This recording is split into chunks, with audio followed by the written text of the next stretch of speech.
2 মাসে 41,000 কোটি টাকার ঋণ। হ্যালো গাইস, আশা করি আপনারা সবাই ভালো আছেন। আমি আলহামদুলিল্লাহ ভালো আছি। আপনারা নিশ্চয়ই নিউজের মাধ্যমে দেখেছেন যে বর্তমান বাংলাদেশ সরকার বাংলাদেশ ব্যাংক থেকে 41,000 কোটি টাকা ঋণ নিয়েছে। এটা নিয়ে আমাদের বাংলাদেশের অনেকের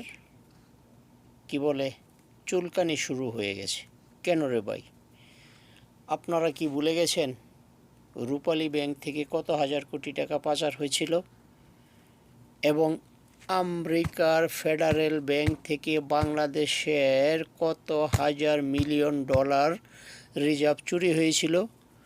সেই টাকা বাংলায় চেঞ্জ করলে কত হাজার কোটি টাকা হয়, সে হিসাবটা করতেও আপনার একদিন সময় লাগবে।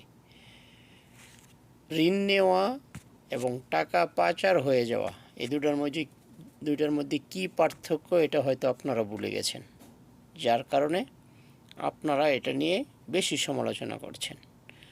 ঠিক আছে, যে টাকাগুলি পাচার হয়েছে সেগুলি কোনো দিন আর ফেরত আসবে না।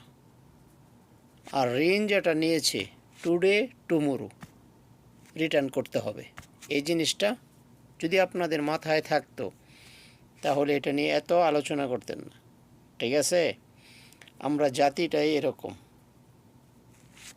3 দিন পরে সব কিছুই ভুলে যাই, যত বড় ঘটনাই হোক।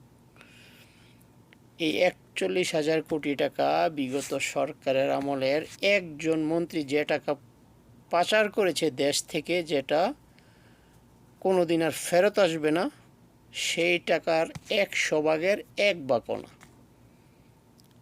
ঠিক আছে, তাহলে এটা নিয়ে এত কথা বলার কোনো প্রয়োজন নেই। টাকাটা ঋণ নিছে দেশ চালানোর জন্য, টুডে অর টুমোরো অবশ্যই রিটার্ন করতে হবে। ঠিক আছে,